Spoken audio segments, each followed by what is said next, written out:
اللہ عز و جل فرماتا ہے اگر تم بڑے گناہوں سے بچتے رہو گے جن سے تمہیں روکا گیا ہے تو چھوٹے گناہ ہم ویسے ہی معاف کر دیں گے۔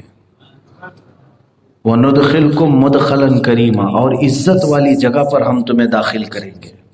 یہ اللہ کا وعدہ ہے۔ تو یہاں سے بات پتہ چلتی ہے کہ جن چیزوں سے اللہ نے ہمیں روکا ہے، منع کیا ہے، وہ دو قسم کی چیزیں ہیں۔ ظاہر سی بات ہے جن چیزوں سے روکا گیا ہے اس کو گناہ کہتے ہیں۔ گناہ کیا چیز ہے؟ اللہ نے جس کے کرنے کو منع کیا وہی گناہ ہے۔ تو وہ دو قسم کے ہیں، کچھ بڑے ہیں اور کچھ چھوٹے ہیں۔ بڑوں کو کبیرہ گناہ کہتے ہیں، چھوٹے کو صغیرہ گناہ کہتے ہیں۔ تو کبیرہ اور صغیرہ کیا چیز ہے ایک لمبی بحث ہے۔ انشاءاللہ العزیز زندگی باقی رہی تو میں سبقاً آگے تک عرض کرنے کی کوشش کروں گا۔ اللہ عز و جل کا یہ وعدہ کہ اگر تم بڑے گناہوں سے بچتے رہے تو ہم چھوٹے گناہ معاف کریں گے۔ اب یہ بڑے گناہ کیا ہیں، کبیرہ گناہ کسے کہتے ہیں؟ ہر مسلمان کو چاہیے کہ وہ کبیرہ گناہوں کی ڈیفینیشن معلوم کر لے، اس لیے کہ وہاں جانا گویا کہ ہلاکت میں جانا ہے۔ کبیرہ گناہ میں جو پڑ گیا تو سمجھ لو کہ وہ ہلاک و برباد ہوا۔ ہاں بخشش ہے کبیرہ گناہوں کے لیے بھی، لیکن بسا اوقات ایسا ہوتا ہے کہ اللہ عز و جل اگر کسی گنہگار سے زیادہ ناراض ہوا تو پھر اسے توبہ کی توفیق بھی نہیں ملتی، اور کبیرہ گناہ کرتے کرتے آدمی کفر تک بھی پہنچ جاتا ہے۔ تو حدیث پاک میں جو کبیرہ گناہوں کا تذکرہ آیا ہے وہ ایک لمبی فہرست ہے۔ امام ذہبی رحمۃ اللہ تعالی علیہ نے پوری ایک کتاب لکھی الکبائر نام سے۔ کبائر کا مطلب ہوتا ہے سارے کبیرہ گناہ، اس میں انہوں نے کاؤنٹ کر دی۔ اب حدیث پاک میں جو آیا ہے بعض علماء نے اس سے اخذ کرتے ہوئے کہا ہے کہ 7 ہیں بڑے گناہ۔ اجتنبوا السبع المعبقات، حضور اکرم صلی اللہ علیہ وسلم نے فرمایا 7 ہلاک کرنے والی چیزوں سے بچو۔ تو وہ 7 چیزوں کے اوپر تفریح کی گئی، علماء محدثین نے اس سے اور بھی قسمیں نکالی ہیں۔ اس میں سب سے نمبر 1 پہلی چیز کبیرہ گناہوں کی لسٹ میں حدیث میں جو آیا ہے الاشراک باللہ، اللہ کے ساتھ شرک کرنا۔ ویسے دیکھا جائے تو کبیرہ گناہوں کی معافی ہے لیکن شرک کی معافی نہیں ہے۔ وَمَن يُشْرِكْ بِاللَّهِ، اللہ تبارک و تعالیٰ فرماتا ہے جو اللہ کے ساتھ شرک کیا تو پھر اس کے متعلق اللہ فرماتا ہے دوسری آیت میں ان اللہ لا یغفر ان یشرک بہ ویغفر ما دون ذلک لمن یشاء، شرک سے کم جو کچھ بھی ہوگا اللہ سب معاف کر دے گا لیکن شرک کو نہیں معاف کرے گا۔ الاشراک باللہ، اللہ کے ساتھ شریک ٹھہرانا، یہ نمبر 1 ہے۔ اسی کو سب سے پہلے سمجھ لینا چاہیے، پھر آگے ہم دوسرے گناہوں کی طرف چلیں۔ اس میں بہت ساری چیزیں ہیں، جیسے نماز کا ترک کرنا گناہ کبیرہ میں سے ہے۔ اللہ کے ساتھ شرک ٹھہرانا یہ نمبر 1۔ سیکنڈ نمبر پر جو چیز گناہ لکھا گیا ہے کبیرہ، وہ نماز کو ترک کرنا۔ پھر اس کے بعد جادو کرنا، یہ بھی کبیرہ گناہوں میں سے ایک حدیث میں جو آئے۔ زکوٰۃ نہ دینا، یہ بھی کبیرہ گناہوں میں سے۔ پھر شراب، جوا، چوری، زنا، یہ سب کبیرہ گناہوں میں سے بڑے گناہ۔ اور دوسری حدیثوں میں جھوٹ کو بھی کبیرہ گناہوں میں رکھا گیا ہے، جو تقریباً سب کے ہاں زبان زد ہو گیا ہے۔ یوں سمجھ لو کہ جو کبیرہ گناہوں میں مبتلا ہے وہ رحمت الہی سے محروم ہے، اللہ کی نظر رحمت سے وہ محروم بندے ہیں جو کبیرہ میں۔ صغیرہ کا مطلب ہوتا ہے چھوٹے گناہ ہیں، کبھی زبانی طور پر پھسل ہو گئی، آنکھوں سے کوئی مسئلہ ہو گیا، یہ صغیرہ گناہوں میں سے آتے ہیں۔ یعنی جو آداب ہیں وہ آداب نہیں بجا لایا۔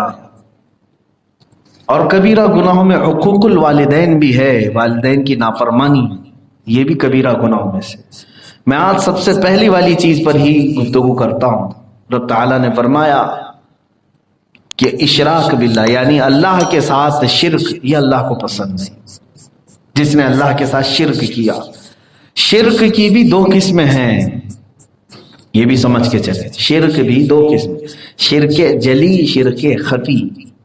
جلی کا مطلب ہوا یہ جلا ہوا نہیں، ظاہر کھلے عام شرک کرنا، کسی کو دوسرا خدا مان لیا، یہ شرک جلی ہے۔ کسی کو دوسرا رازق مان لیا، اللہ کی ذات یا صفت میں دوسرے کو اس کے برابر تسلیم کر لیا، شرک جلی ہے۔ چاہے وہ نبی کو ہی کیوں نہ ہو، رسول کریم صلی اللہ تعالی علیہ وسلم کو بھی اگر خدا کے برابر مانا تو وہ شرک کیا، اس نے شرک جلی ہے، کھلے عام شرک کرنا۔ یہاں ڈیفینیشن میں کچھ لوگ دھوکہ کھا جاتے ہیں، جیسے جماعت اہل حدیث اور دیگر کچھ مکاتب فکر کے لوگ ہیں، وہ شرک کی ڈیفینیشن سمجھ نہ پاکتے ہوئے سب کے اوپر شرک کو ٹھوک دیتے ہیں۔ انبیاء اکرام علیہ السلام کی تعریف میں کبھی کبھار ہم لوگ انہیں جس انداز سے تعریف کرتے ہیں تو بعض لوگوں کو ایسا لگتا ہے کہ ہم نے انہیں خدا تک پہنچا دیا، ایسا ہرگز نہیں، ایسا ہرگز نہیں۔ ویسے دیکھا جائے تو میں آپ کو بتاؤں، شرک جلی میں جو چیزیں گنائی گئی ہیں، الطبلہ والتمائم شرکن، یہ حدیث میں ہے۔ طبلہ تمائم کیا ہے؟ یہ جھاڑ پھونک کرنا، تعویذ باندھنا شرک ہے۔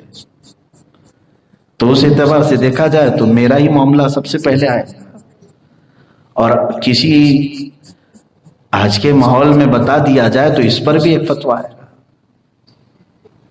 حدیث میں ہے جھاڑ پھونک کرنا اور تعویذ باندھنا، تو یہ ایک ظاہری لفظ اتنا ہی اس کو لے لیا، اور بعض لوگوں نے اس کے پیچھے الرقا، یہ بھی حدیث پاک میں ہے، اور منکے جو پہنتے ہیں، منکا بولتے ہیں یا جو بھی گلے میں پہنایا جاتا ہے نظر بد کے لیے، یہ تین چیزوں کا حدیث میں ذکر آیا، اور صاف یہ لفظ ہے کہ یہ شرک ہے اللہ کے ساتھ۔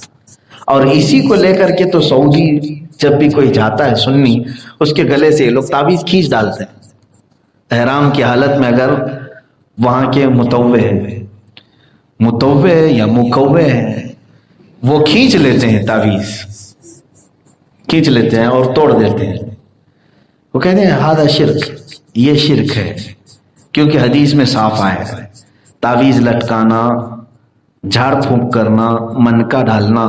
میرے عزیزو، یہ کیا ہے اس کی ڈیفینیشن؟ آپ بھی پریشان ہیں، اور اکثر کے گلے میں تو ابھی تعویذ ہوگی بھی، اور کچھ کو تو میں نے ہی دیا ہوگا۔ تو اب یہ اللہ رب العزت کے ساتھ شرک ہے، تو پھر شرک کیسے ہو سکتا ہے؟ یہاں پر اس کی ڈیفینیشن یہ ہے، اللہ مؤثر حقیقی ہے، حقیقت میں اثر دینے والا وہی ہے۔ اگر کسی بندے نے تعویذ کے بارے میں یقین کر لیا، منکے کے بارے میں یقین کر لیا، دھاگے کے بارے میں یقین کر لیا کہ اس کا خود کا ایک ذاتی اثر ہوتا ہے، اور چاہے کوئی چاہے یا نہ چاہے یہ خود ہی اثر کرتی ہے، تو یہاں جا کر کے اس نے دوسرا خدا مان لیا۔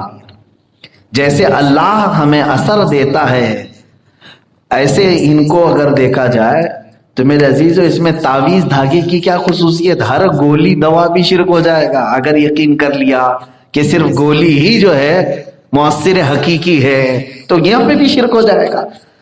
ہر دوا بھی کھاؤ تو یقین یہی رکھو کہ اثر اللہ دے گا، یہ بات سمجھ کر کے چلے۔ نہ ڈاکٹر کے ہاتھ میں ہے، نہ گولیوں کے ہاتھ میں ہے، نہ گولیوں کے قدرت میں ہے۔ اگر اللہ نہ چاہے تو دنیا کے سارے معجون ملا کر کے تمہارا بخار نہیں اتار سکے، اور اگر اللہ چاہے تو کسی کنکر اور کانٹے سے بھی تمہارا بخار اتر جائے۔ تو مؤثر حقیقی کون ہے؟ اللہ رب العزت ہے۔ تو تعویذ کا جو ذکر آیا ہے حدیث میں، وہ شرکیہ تعویذ ہوا کرتے تھے عرب میں۔ کفار جو ہے بتوں کی عبارتیں اس میں لکھتے تھے، بتوں سے مدد مانگتے ہوئے کہ لات و عزیٰ، اے منات و حبل، تم اس بندے کو فلاں کر دو، فلاں کر دو، اس میں لکھ کر کے وہ پھر وہ لٹکاتے تھے گلے میں۔ ہم تو ایسے لات و عزیٰ منات کو نہیں پکارتے، ہم جو تعویذ لکھ کر کے دیتے ہیں اس میں تو یہی ہوتا ہے، حسبنا اللہ و نعم الوکیل، نعم المولا و نعم النصیر۔ ہمارے لیے اللہ کافی ہے، بہترین وکیل ہے، بہترین مددگار ہے۔ اللہ رب العزت کے نام سے اور قرآنی آیات، احادیث، بزرگوں سے ثابت یہ چیزیں لکھ کر کے دینا، یہ شرک نہیں ہے۔ بات سمجھ میں آ گئی؟ بعد میں میری پہلی والی چھوٹی سی تقریر کو کٹ کر کے کوئی یہ نہ کہہ دے کہ مفتی صاحب نے تعویذ کو شرک کہہ دیا، پھر اس کو وائرل کر دیں گے کہ اتنا سا حصہ نہ کٹ کیا جائے، آدھی بات نہ کٹ کریں، پوری بات لے لیں۔ تو شرک جو ہے اس تصور کو کہتے ہیں کہ اللہ کے طرح مؤثر سمجھنا، یہ شرک ہے۔